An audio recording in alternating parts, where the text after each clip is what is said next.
La région de l'Adamawa enregistre des grandes avancées dans la lutte contre le sida. Le taux de positivité est de l'ordre de 0,45% pour les enfants et les adolescents et de 1,89% chez les femmes enceintes.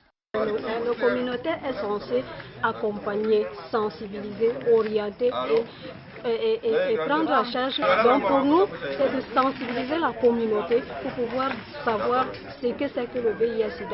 C'est pour pérenniser ces résultats encourageants que l'UNICEF et Synergie africaine ont organisé une session de plaidoyer en faveur des acteurs locaux en Gaoundéré. Nous sommes venus justement présenter les grandes avancées de la première phase et pour ne pas perdre justement ce bénéfice et ce gain, cette diminution que vous avez vue même à l'Adamawa, il faut continuer les activités. Pour continuer les activités, il faut entamer cette deuxième phase du projet PEV-VISIDA. Et c'est la raison pour laquelle nous sommes là, pour vraiment inciter ceux-là qui doivent prendre les décisions pour que les décisions soient prises. Le programme PEV-VISIDAM a bénéficié du soutien de la première dame Chantal Biya, engagée pour la cause.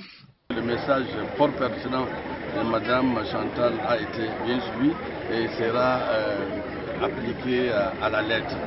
Je crois que c'est une chance pour notre région de pouvoir vivre une telle expérience.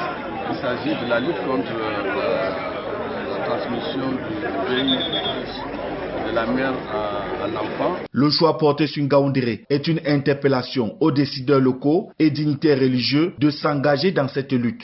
Ensemble, faisons de cette région un modèle de réussite dans la lutte contre la transmission du VIH de la mère à l'enfant en particulier et à la lutte contre le sida en général. Les acteurs clés sont donc invités à agir efficacement pour garantir la pérennisation effective des acquis du PEV-VISIDAM.